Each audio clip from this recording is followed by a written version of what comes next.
People with excessive emotions know this feeling all too well. Every now and then, they just can't help but want to offer some emotional value to others. To put it simply, it's like wanting to give every girl in this world a home. However, just as I was about to confess to my online chat partner in person, I unexpectedly saw a barrage of bullet comments appearing out of nowhere. One comment said, "Male supporting character, don't waste your time. The female lead is avoiding you now. She realized she was chatting with the wrong person and now she almost regrets it to death. The male supporting character causes a lot of harm, all because he used an avatar very similar to the male leads. Otherwise, Willow wouldn't have gotten confused." Another comment popped up. "The female lead is also disgusted by him. And our male lead, he just became friends with the female lead yesterday. How unfortunate." As I was frozen in shock, I ran into Willow. When she saw me, her gaze immediately flicked away, and she avoided me completely. So, the next second, I walked past her, and directly handed my love letter to her roommate, online chat partner. I don't just have one. The flirty voice messages at night.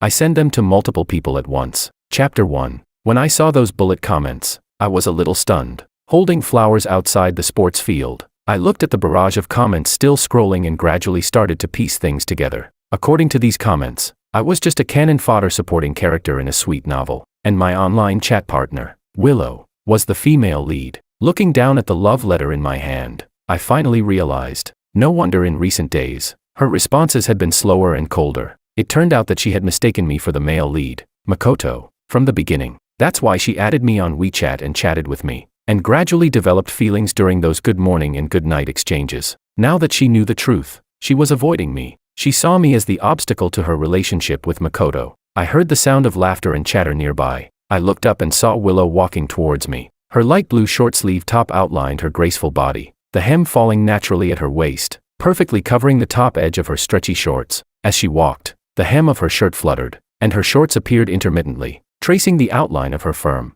well-toned legs, making it hard to look away. She was too dazzling and was the object of many boys' secret affections. She shone brightly.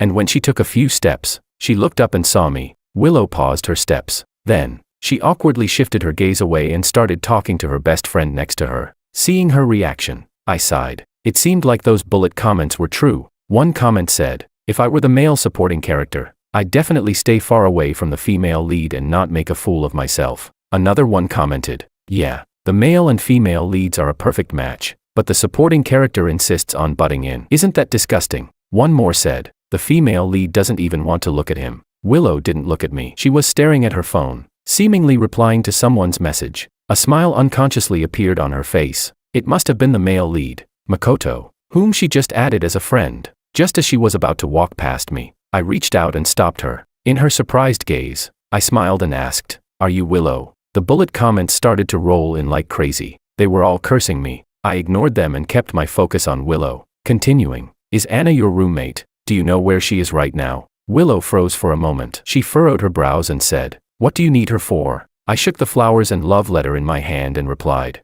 "I've got something to give her." Chapter 2. Willow didn't say anything, but her best friend, who was standing by and watching the drama, came over and said, "Anna, you're looking for her? She's at the tennis court next door." I replied, "Oh, okay, thanks." With that, I took the love letter and headed toward the tennis court. I could hear whispers behind me. Though they were supposed to be whispers, they weren't exactly quiet. I could hear them clearly. One person said, "He's crazy. He actually likes Anna." "Yeah, Anna is so eerie. How could anyone like her?"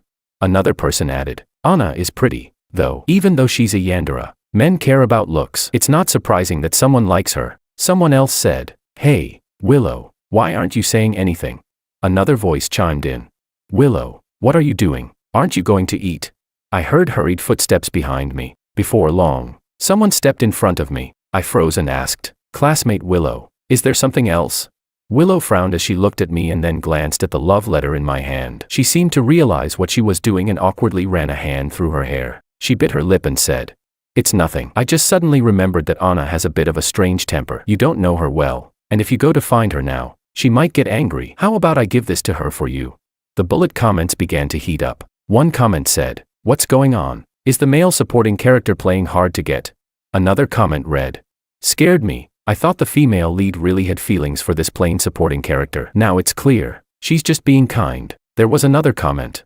"Honestly, The female lead is so fragile. She was so depressed last year she almost gave up. And if it weren't for the male supporting character comforting her, tolerating her unconditionally, how could she have gotten better so quickly? If I were the female lead, I'd probably be moved by him. I got a bit lost in thought as I read the comments. They were referring to the volleyball match from last autumn, which was very important to Willow. But Willow messed up during the crucial round. That match was lost. Everyone tried to comfort her, but she could still feel the silent sighs from her teammates. Filled with immense pain and guilt, she hid away by herself. At that time, I sent messages and gifts, but not only did she not appreciate it, she lashed out angrily and said many harsh words. I wasn't upset. In the end, I just recorded a song for her, deliberately off-key. Less than 5 minutes after I sent it, she replied angrily, "Stop singing. You're making me so disgusted that my leftover food is about to come up." Her tone was complaining, but there was a hint of a smile she couldn't hide. That night, I stayed up chatting with her, and eventually, I managed to help her feel better. A bullet comment said,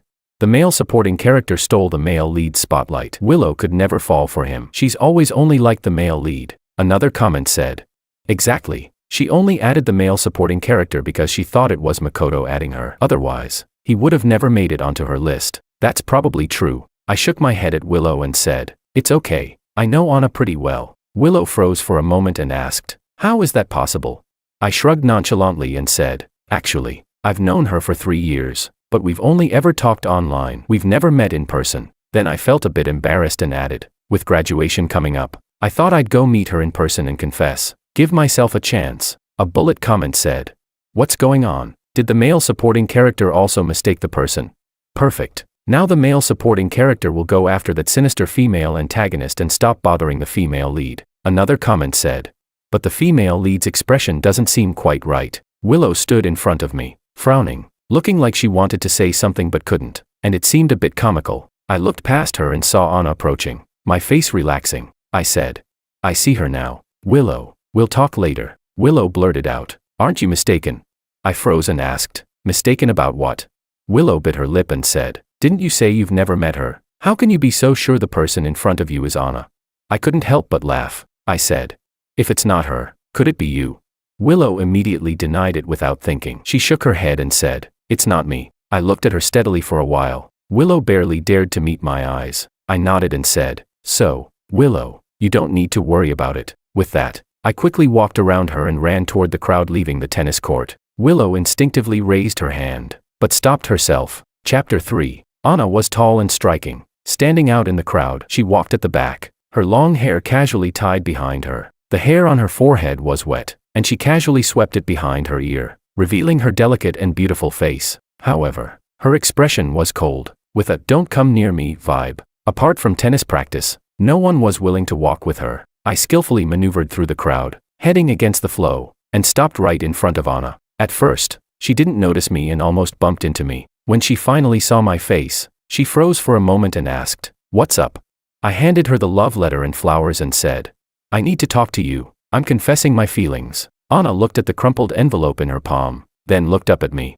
Actually, everything I told Willow was true. I really do know Anna quite well, or at least, that's how I see it. I have a habit of being overly emotional and love providing emotional value to others. Simply put, I want to give every sad girl in this world a home. So, I don't just have Willow as an online chat partner. Willow responds the most and asks for the most emotional support. She will pour out her frustrations when she's sad and cling to me for chats before bed. In sharp contrast, there's Anna. She's so aloof. I could send her 10 messages, and she wouldn't reply to a single one, but I don't mind, because I really like her looks. When her gaze met mine, I wasn't nervous. I said, "Let me introduce myself. I'm George, from the statistics department next door." "Anna, it's okay if you don't accept my confession, but how about we get to know each other offline first?" Anna didn't pay much attention to me and just walked off with her tennis racket. I didn't mind, happily heading to the cafeteria for a meal. On the way, my phone beeped a few times. It was a message from my game friend, Badass Makoto. He wrote, "George, a few days ago you said you were seeing a therapist, and the doctor suggested you get a girlfriend. How's that going? Any progress?" I thought for a moment and replied, "I already had someone in mind, but now I've decided to go for someone else. What about you? Didn't you add your goddess on WeChat? How's that going?" Badass Makoto replied with some frustration, "It's been okay. After adding her, I don't really feel like talking anymore. Talking to you about games is more fun." Just then, I saw the barrage of bullet comments starting to scroll rapidly. It seemed like something had triggered them. One comment said, "Can anyone explain why the male supporting character is also friends with the male lead?"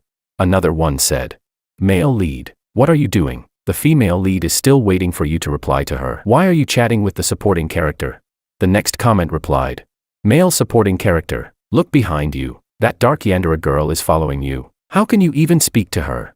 Another comment replied, "This is getting messy. Let's wait for the drama to unfold." While I responded to Badass Makoto's message, I kept an eye on the barrage. It seemed like these comments weren't entirely useless after all. It turns out Badass Makoto was the male lead, Makoto, and Anna was following me. I suddenly turned around, and Anna froze. When she realized I had spotted her, she wasn't embarrassed at all. She walked over with a cold face, snorted, and brushed past me. Her mental fortitude was extraordinary, definitely not something an ordinary person could match. I clicked my tongue in amazement but didn't mind, turning around to head into the cafeteria. Today was a bit tiring. After washing up in the dorm, I felt sleepy right away. I said goodnight to each of my online partners, and when I opened the chat with Willow, I paused. Oh, she doesn't need a reply. I was about to close the app when I noticed the typing indicator blinking on the chat window. I waited for a while, but nothing happened. I was exhausted, so I turned off my phone and went to sleep. Chapter 4. When it comes to finding a girlfriend, I'm serious about it. The next day, I was excited to go find Anna right after class. Unfortunately, I arrived too early, and the tennis court was still empty. After wandering around for a while, I came back just as an argument broke out. "Coach, when I came in, the ball machine was already broken, and it looks like someone intentionally broke it." The coach asked, "Who was the last one to leave last night?" The person replied, "It was Anna. She came back to the tennis court after dinner and didn't leave until closing time." The coach asked, "Did you check the security cameras?" She responded, "The cameras are broken. They haven't been fixed in a few days." As they were arguing, Anna walked over. Everyone froze and looked at her. The coach furrowed his brows and, with an unpleasant tone, asked, "Anna, did you break the ball machine?" Anna glanced at him and shook her head. "No." Her nonchalant attitude made the coach a little annoyed. He impatiently said, "Don't deny what you've done. It's not a big deal." The students whispered among themselves, "It's probably her who did it. She still won't admit it. Is she afraid of paying for it?" The barrage was also full of doubts about Anna. One comment said, "Not being the protagonist for a reason. This person has moral issues. Did you see the look in her eyes? She did something wrong and is still showing an attitude." Anna's face turned red with anger. Her gaze fell on someone in the crowd, and she coldly snorted before taking out her phone from her bag. She quickly pulled up a video and showed it to the coach. The video showed an empty tennis court with a girl in the corner, clearly kicking the ball machine in frustration. The scene flashed by, and then the camera flipped, revealing a close-up of a familiar face. The person said, "Oh, Anna, haven't you made it to the tennis court yet? When are you coming? I've been waiting here for ages." The familiar voice, the familiar face. Everyone turned to look at me, who was standing at the back, watching the scene. Even with my thick skin, I couldn't handle their stares. I awkwardly smiled and said, "Ah, it's nothing. I just filmed it casually." But, thankfully, this video cleared Anna's name. The coach walked over and asked, "This student, did you see who destroyed the public property?" I pointed at someone in the crowd and said, "It's her." It wasn't until Anna showed me the video that I remembered the situation, and I confidently pointed at the girl and said, "It's definitely her." The girl exploded, denying it frantically. "It wasn't me." I smiled and said, "Don't lie. I heard you. You kicked the machine and cursed, saying, 'Why did they pick Anna to go to the Beijing competition?' You also said something about the coach having ulterior motives." The coach's expression darkened as he turned to glare at her, gritting his teeth and saying, "What did you say?" I didn't say anything. "Oh." I pretended to take out my phone and said, "I didn't just record one video. Let me look for it." The girl panicked, and with everyone's gaze on her, she turned and ran away. Her reaction was an admission of guilt. The coach was very frustrated. He shook his head and said, "Everyone, disperse. Let's get back to training." I said, "Coach." I smiled and approached him. "Did you forget something?" The coach frowned. "What?" I pointed at Anna, who was silently organizing her racket, and said, "You still haven't apologized to Anna. You just said she was the one who broke it in front of everyone. Don't you think you should apologize now?" Not far away, Anna's movements paused. She looked up at me. I was getting sprayed with the coach's words. He angrily shouted, "Who's this little brat? Get lost. Don't interrupt our training." The coach was furious and added, "Anyone not involved, get out." He then stormed off. I shrugged and silently wiped my face. Anna almost imperceptibly curved her lips into a smile. I caught it. I asked, "Are you laughing at me?" Anna returned to her usual cold demeanor and said, "No." I changed the subject. "Suit yourself, but since I helped you today, it's only fair that you treat me to something, right?" Anna glanced at me and nodded. "Okay," a bullet comment said. "Wait a second. Why do I feel like their storyline is so sweet? This is weird. What's with the eye contact? Something's off. Let's watch and see." The next comment read, "I haven't even seen the male and female leads meet yet, and you two are already going on a date." Chapter 5. Sitting in a cafe off campus, I handed Anna her coffee, and she pressed her lips together, saying, "Thank you." Her expression was cold. I figured it out, she was probably just born this way, with very little expression on her face. I asked, "Do you play tennis every day?" She replied, "No." I raised an eyebrow and said, "Well, when are you going next?" "I'll come watch." I asked, "Where do you usually have classes? We might not be that far apart." I asked, "You don't seem to get along with your classmates. Do they get jealous because you're good looking and good at tennis?" I asked, "Why aren't you talking?" I asked, "By the way, do you remember my name?" She replied, "George." "Do you always talk this much?" I fell silent and took a sip of my coffee. Anna turned her head to look out the window, her expression cold and distant. She looked like a mannequin. I was really curious about her, had a lot of questions, and she didn't completely ignore me. I asked 5 or 6 questions, and she'd probably answer one. It was something, at least. Just as I was getting into the conversation, I suddenly glanced outside the window and paused mid-sentence. Across from the cafe was our school's west gate, where an ambulance was parked, and a group of people was frantically carrying someone over. The person they were carrying was someone I knew very well, Willow. When I got back to school, I didn't need to ask around to know what had happened. Willow, for some reason, had been especially irritable these past couple of days. Today, during a game, she collided with a libero. In the heat of the moment, the two started arguing, and Willow was pushed into the nearby steps, breaking her leg. Breaking her leg was one thing. The key was that they were supposed to represent our school in a volleyball competition next week in a nearby city. Now, with Willow injured, she couldn't go. A classmate of Willow's said, "She's been having some bad luck lately." Another replied, "It's her own fault. Mistakes like that happen all the time. She had to argue and fight with someone." Another student said, "She must be feeling pretty bad now. We're classmates. Should we send her a message to comfort her?" One girl said, "We don't need to." She said, "She told me before that she has an online boyfriend. Someone who knows how to comfort and talk to her, who provides full emotional support. We don't need to get involved." Another girl agreed. True. After listening to them for a bit, I got up and left. Back in the dorm, I took a few minutes to clear my mind and then pulled out my phone. I opened the chat with Willow. The barrage immediately started to mock and ridicule. One comment said, "What's the male supporting character doing? Is he trying to entangle the female lead again?" Someone else said, "He's chasing after Anna while coming after Willow. This guy's disgusting." The next comment said, "Can the male supporting character just leave? The female lead's injury is the perfect opportunity to improve the relationship between the leads." I frowned. So that's what was going on. In that case, I naturally had to cooperate. So, I went to Willow's profile, blocked and deleted her. Chapter 6. Willow had been feeling very down lately. It seemed like the heavens were working against her. Everything was going wrong, especially since she ended up in the hospital yesterday. Looking at the cast on her leg, Willow took a few deep breaths to suppress her frustration. She aimlessly scrolled through her phone when, suddenly, she received a message from Makoto. Badass Makoto asked, "I heard you were in the hospital. What happened? Is it serious?" Thinking about how Makoto cared for her, Willow smiled. Feeling a little better, she typed a reply.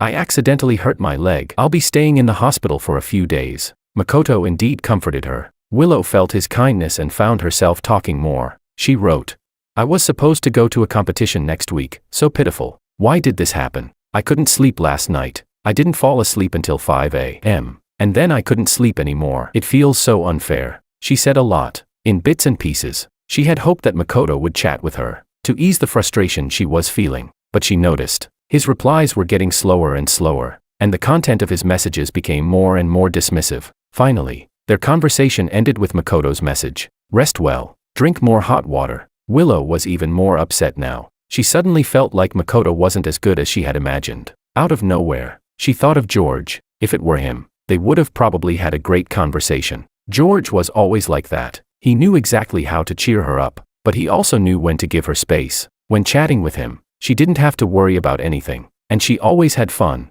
although she had added him by mistake at first, thinking he was someone else. Willow now thought, she didn't regret it that much. Sitting on her hospital bed, Willow's thoughts were racing. Maybe it was because the elderly lady in the next bed kept talking in her sleep, but Willow was feeling restless and eager to talk to someone. Without thinking much, she clicked on her chat with George. She hesitantly typed, "Are you there?" The next second, a prominent red dot appeared, with the notification, "George the Invincible has turned on friend verification. You're not his friend yet." Willow suddenly clenched her phone tightly. Chapter 7. I nearly laughed out loud when I saw the post Makoto just shared. Badass Makoto replied, "A man's path to strength begins with breaking free from the illusion of female charm." Noticing I liked his post, he came over to chat with me. He wrote, "I've finally shaken off the goddess's spell." He then started talking about his situation with Willow. Clearly still in disbelief, he said, "She's been treating me like an emotional trash can, always complaining, wallowing in self-pity, full of negativity. Why should I keep putting up with that?" I teased him a little, and Makoto seemed to cheer up a bit. Then he suddenly asked, "I've been wondering, you're George from the statistics department, right?" I was shocked. "What? You figured it out?" Makoto laughed. "Your username is pretty obvious." "True enough. Only someone like Willow could mistake me for someone else." Makoto then asked, "I heard you've been getting close to Anna lately." I openly admitted, "Yeah, I'm pursuing her. Lately, I'd been going to find Anna. Sometimes I'd bring her milk tea. Other times I'd take photos of her. I didn't try to hide it, and many people noticed." Makoto hesitated for a moment, then tactfully suggested, "Maybe you should consider someone else." I was taken aback. "Why?" Makoto hesitated even more. After a few seconds of silence, he sent me a message. "I've heard rumors, and I'm just telling you what I've heard. Anna isn't mentally stable. Do you remember the misandrist and anti-child slogans that appeared around campus the past couple of years? Our school had found several of these extreme slogans from last year to this year, but no one knew who put them up. They were always posted in places with poor camera coverage, and the content was highly disturbing. Things like fetal parasitism, abortion of male babies, tricking boyfriends into getting vasectomies, extermination of males, and other extreme statements that made anyone who saw them shudder. The most outrageous thing was that she didn't even spare male animals. She had tortured a few male cats on campus." I replied, "I know about that, but what does this have to do with Anna?" Makoto responded, "My junior saw her kill a cat in the garden when she was walking back from the library." I stared at the message, shocked. I couldn't imagine Anna being that kind of person. It didn't seem like her. I asked, "Are you sure it was her?" Makoto replied, "There's no concrete evidence." That night, it was already dark, and my junior's roommate only saw Anna standing in front of the dead cat. She didn't see her actually do it.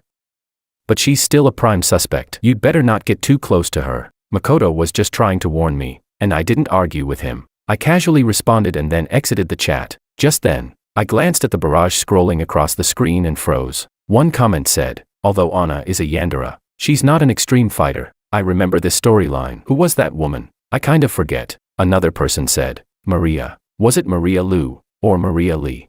The next comment agreed, "Yeah, that's right. On the surface, she's a model student, but deep down, she's extremely twisted." I couldn't contain my excitement. After washing up, I lay in bed, carefully recalling the information I had gathered from the barrage. It seemed like this barrage was actually useful, and the information they provided was already very specific. The truth would soon come to light. I was overthinking, and I started feeling restless. I casually searched for Anna's name on the school forum, and the posts that popped up made my heart skip a beat. There were posts from boys who were attracted to her looks, trying to gather information about her. The posts quickly got replies. One person replied, "Dude, you really don't want to get involved with her. She's the one who put up all those extreme slogans around the school, and you still dare to go after her, not afraid of spending the rest of your life with your lower half untouched."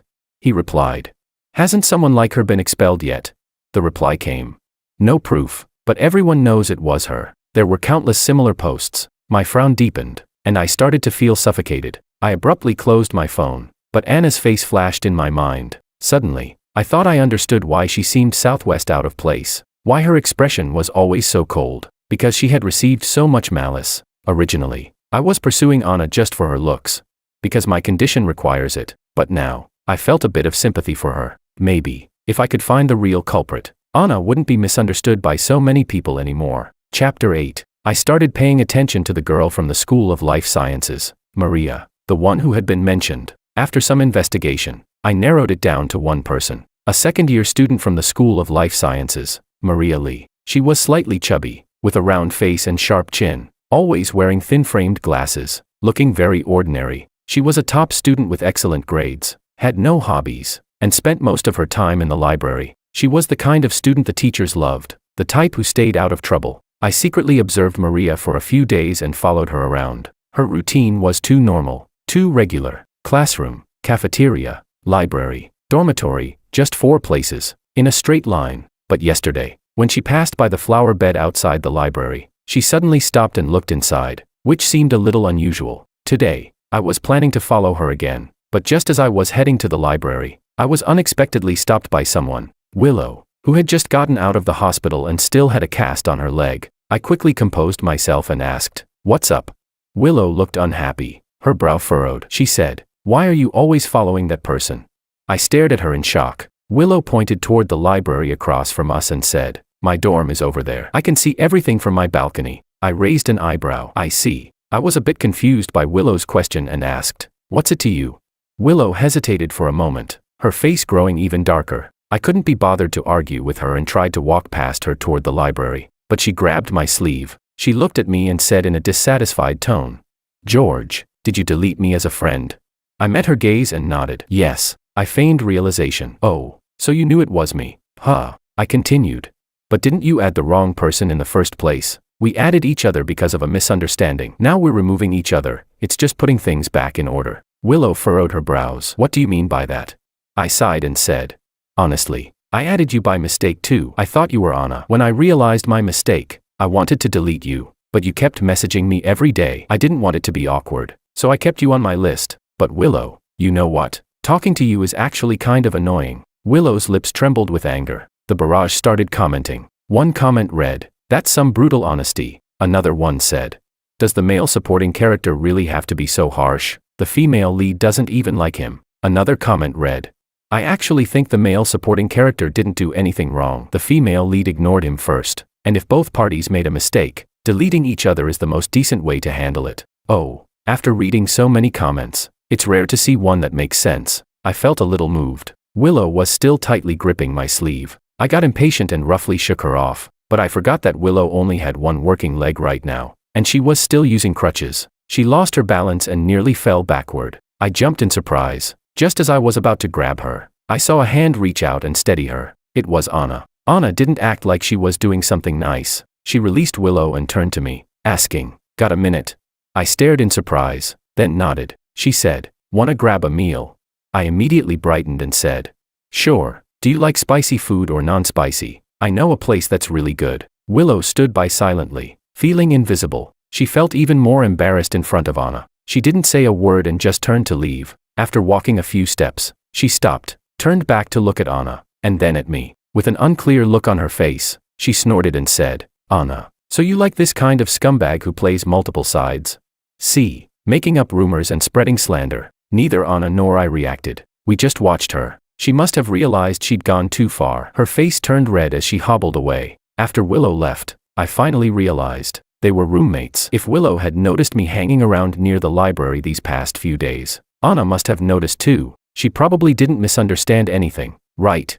Just as I was about to find a way to explain myself, I heard Anna say, "Let's go. Let's grab a bite." Chapter 9. This small restaurant had only just opened recently. The taste and the decor were both pretty good, but the location was a bit out of the way, so there weren't many people. After eating and drinking to my fill, I leaned back in my chair and let out a deep sigh. Anna also put down her chopsticks. She looked at me and asked, "George, what do you think of Maria?" I was startled and immediately explained, "No way. Absolutely not. I don't have any romantic interest in her." Anna blinked in surprise and couldn't help but laugh. She said, "That's not what I meant." I scratched my head and said, "It doesn't matter what you meant. Let me explain first. After all, I'm still pursuing you." Anna looked away, her ears suddenly turning a little red. I blinked in surprise. Why is she blushing?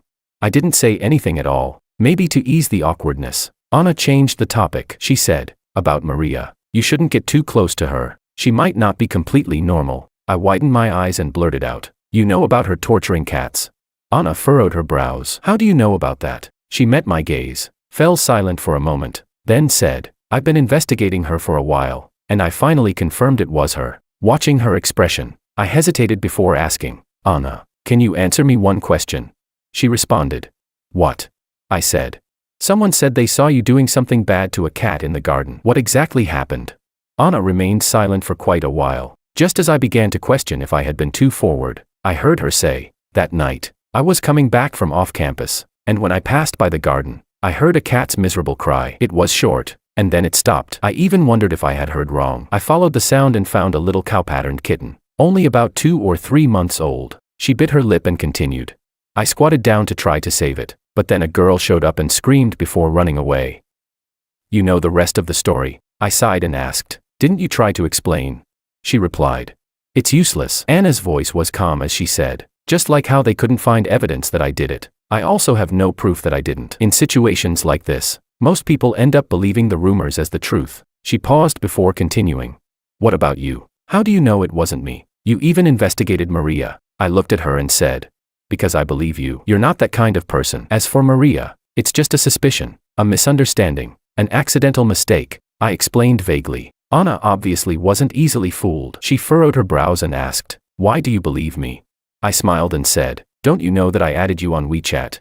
Anna froze. I thought for a moment and said, "It was at the start of our freshman year. I saw you feeding cats under a tree, and that scene really touched me. I asked several people before I could get your contact details." "Anna, you're hard to add. I tried 5 or 6 times before finally getting onto your friend list. So, of course, I know it wasn't you." Anna stared at me, stunned. Her cheeks turned red again. I suppressed my laughter, watching her with great interest. Looks like Anna is actually pretty innocent. Chapter 10. Maria hasn't been acting right these past few days. She has been coming out of the library later and later, and instead of going straight back to her dorm, she has been wandering around the campus. While walking, she often seems to be paying attention to the locations of the surveillance cameras, either intentionally or unintentionally. Anna told me that there was a tabby cat on campus that recently had a litter of kittens. Maria might be planning something.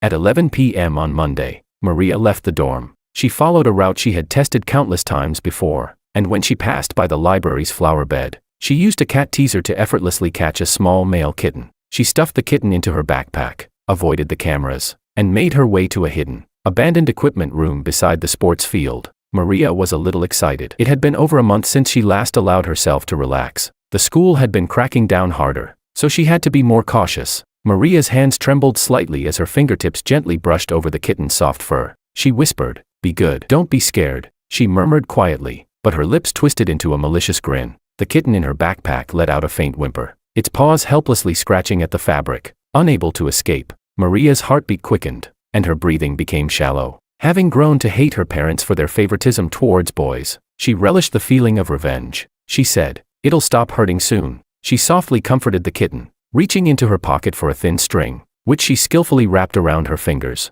But just then, bang!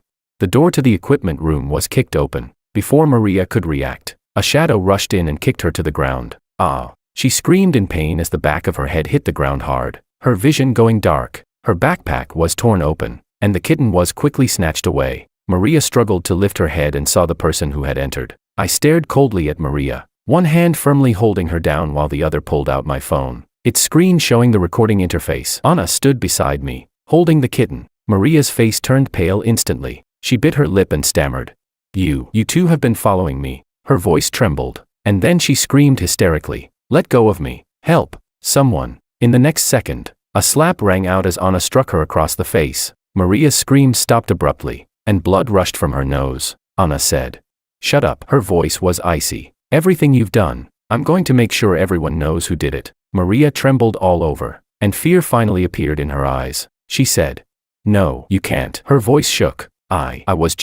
I had no intention of wasting more words with her. I dialed the school security office with one hand. Maria completely panicked, struggling to escape, but I held her down firmly. She screamed hysterically, "Anna, go to hell. You think this will clear your name? It's useless. People will still hate you. No one will like you." I tightened my grip and asked, "Who said that?" I said, "I like her just fine." Anna smirked and gently petted the kitten's head. The security guard hurried over, and soon, students from the area gathered, drawn by the commotion. Before long, Maria was surrounded. Inside the abandoned equipment room, they found many disturbing tools and bloodstains left by the kitten. Many people were outraged, some even stepping forward to strike her. The security guards initially tried to intervene, but there were too many people, and they couldn't stop it. When Maria's counselor arrived, Maria was kneeling on the ground, begging for mercy. Fearing that the situation would escalate, the counselor hurriedly took her away, but the incident still spread like wildfire online. Someone had filmed the scene, and there was footage of the equipment room, providing irrefutable evidence. Maria couldn't defend herself at all. The comments online were all over the place. I found myself getting dizzy from reading them. Many people were defending Anna, but there were still plenty of voices doubting her, accusing her of hating men. Anna didn't seem to care. She tilted her head and said, "I didn't do this to make everyone understand me." She pouted. "I just think those poor kittens are so pitiful." I said.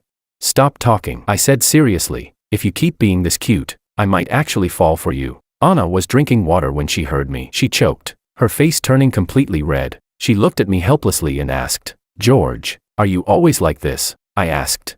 "Like what?" she said.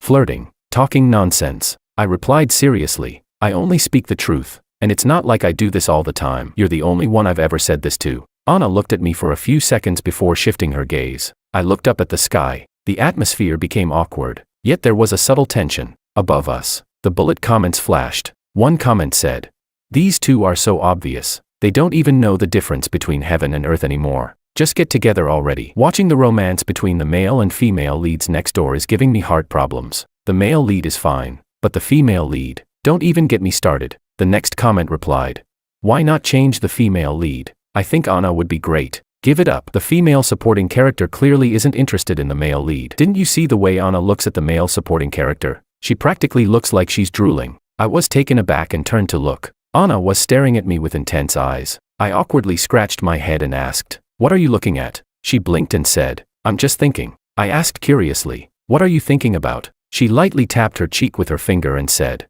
"I was thinking about when you gave me a love letter and I just tossed it in the dorm room. I need to go find it." Chapter 11. Maria was formally reprimanded by the school and received a major demerit. Rumors from the School of Life Sciences said she was going to take a year off, but I didn't expect that. Even before she left, she would cause more trouble. She ran into me and Anna at the school gate while carrying her luggage. The bruise on her face from the slap she had received that night was still visible. She glanced at Anna, but her gaze quickly shifted to me. With a gloomy expression, she looked at me and said, "That night, I thought your face looked familiar. Now I remember where I've seen you before. George, you've seen a psychologist, haven't you?" She pointed at me, her expression mocking as she said, "Smelly man, disgusting. You're mentally ill yourself, and you have the nerve to lecture me." It was just around dusk, and the school gate was crowded with people. Many of them stopped to look over. Most of the gazes on me were scrutinizing, some even hostile. I rubbed my palms together, keeping a straight face, and said, "Say that again." But Maria didn't respond. Instead, she grabbed her luggage and got into a nearby taxi.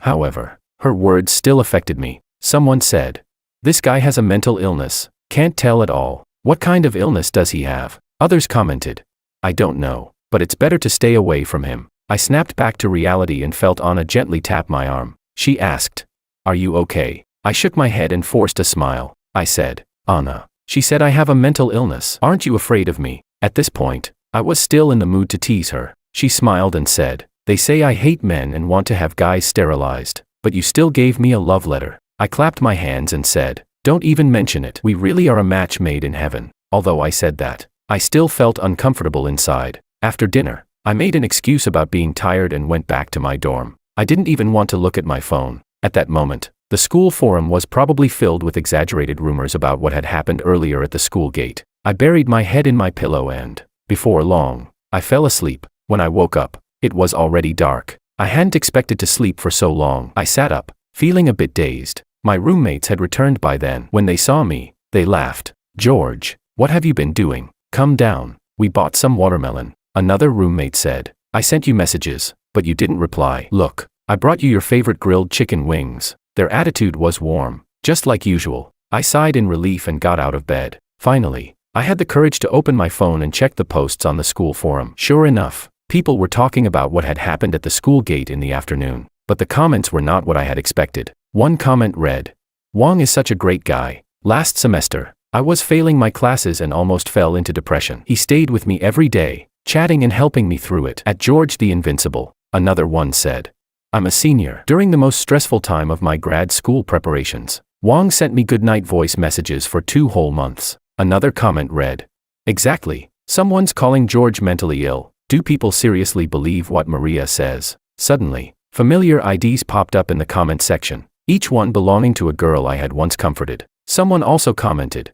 "Last month, I was heartbroken after a breakup. And it was George who answered my phone call at 3 a.m. At George the Invincible. He's even patient with random underclassmen like me. Tears welled up in my eyes. It turned out that all those late-night voice messages and comforting texts were well remembered by them. Suddenly, a message from Makoto popped up on my screen. George, I've already cursed out that imbecile for you. Immediately, my phone was flooded with notifications. I shakily opened my social media and saw that Makoto had posted an update. At George the Invincible. This is my bro. I've got his back. Screenshot. The screenshot was of our chat history over the past 3 years. The most recent comment was from Anna, He's great. Those simple words brought a warmth to my heart. I froze for a moment while biting into a chicken wing, and one of my roommates asked, "Is it too spicy?" I didn't put much chili powder in it. Meanwhile, the bullet comments were flashing on the screen. One comment said, "He's basically every woman's best friend, and even the male side character is super popular." Another comment read,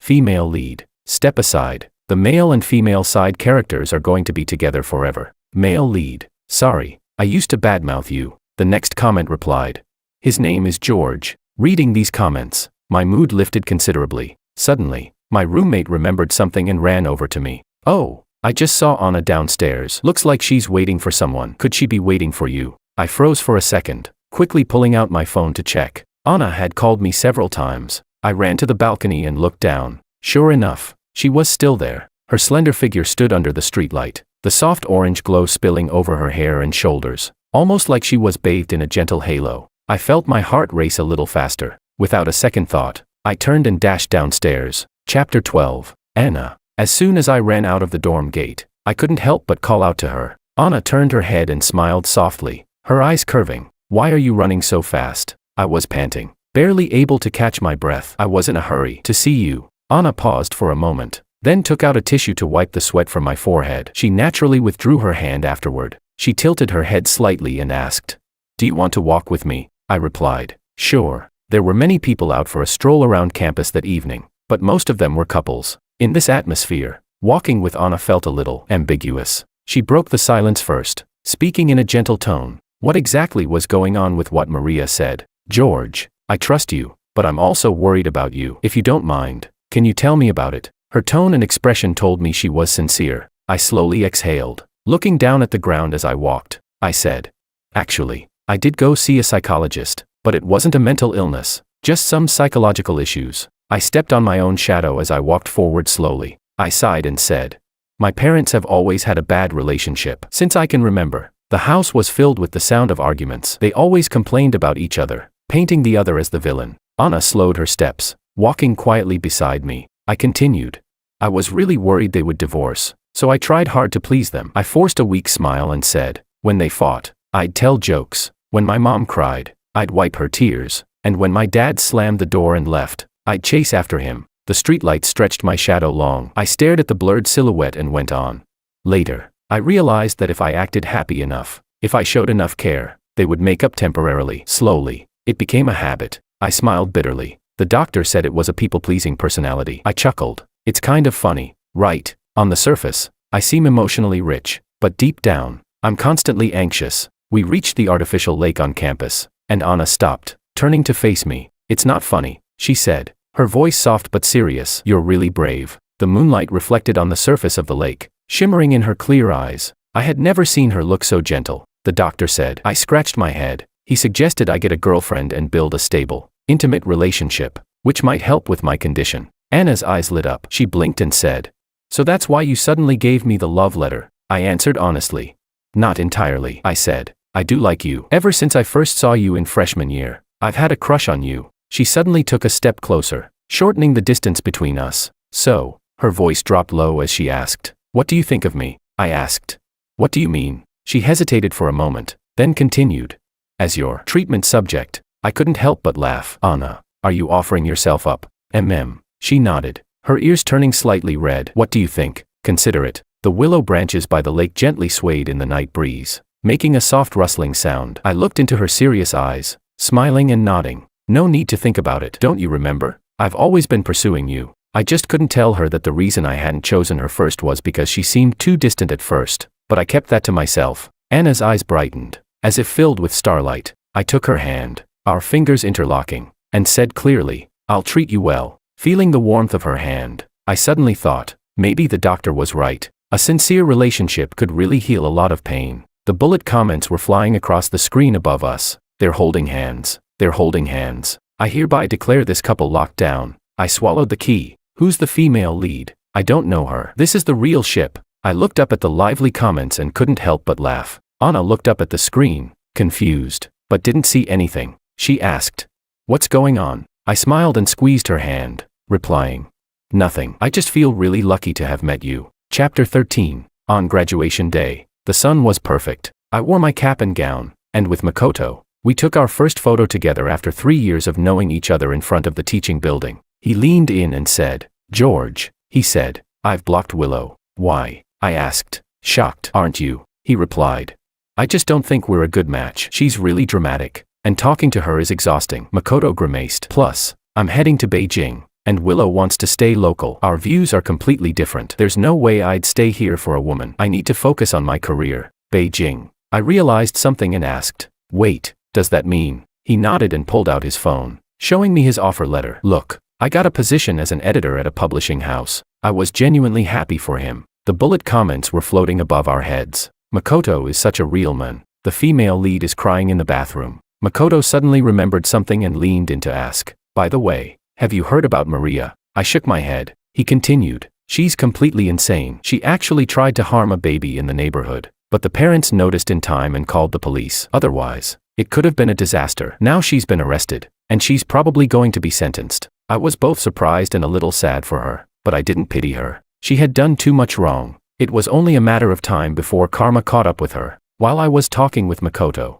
a burst of laughter came from not far away. I turned to look, and saw Anna surrounded by many classmates, taking group photos. This was unimaginable just a few years ago. The so-called Yandere, who everyone used to avoid, was now the center of attention at the graduation ceremony. Someone said, "Anna, once you become a tennis star, we won't even have a chance to take photos with you," a younger student said with a smile. Anna smiled and shook her head, saying, "No way." Her eyes swept over the crowd, and she found me instantly. When our gazes met, my heart skipped a beat. Makoto laughed and nudged me. "Go ahead." I walked over, and the crowd of students began cheering. I naturally draped my arm around Anna's shoulder and handed the camera to a nearby classmate, smiling. "Could you take a photo for us?" The student taking the photo instructed. "Get closer." "Yeah, just like that." At that moment, Anna suddenly stood on her tiptoes and gently kissed my right cheek. The shutter clicked almost simultaneously, capturing the moment. The crowd erupted into cheers and applause. My face was burning, but I couldn't stop smiling. The bullet comments flooded the screen. "This is the perfect ending. The male side character has made his comeback." The next comment replied, "There's no such thing as a side character. George is the hero of his own life." I held Anna's hand as we walked out of the campus, surrounded by everyone's blessings. The sun shone on us, stretching our shadows long across the ground. "George." Anna suddenly stopped and looked at me seriously. "Thank you for choosing me." I shook my head. "No, I should be the one thanking you. Thank you for showing me that true love is never earned through constant pleasing and submission. It's built on mutual effort, equality, and honesty."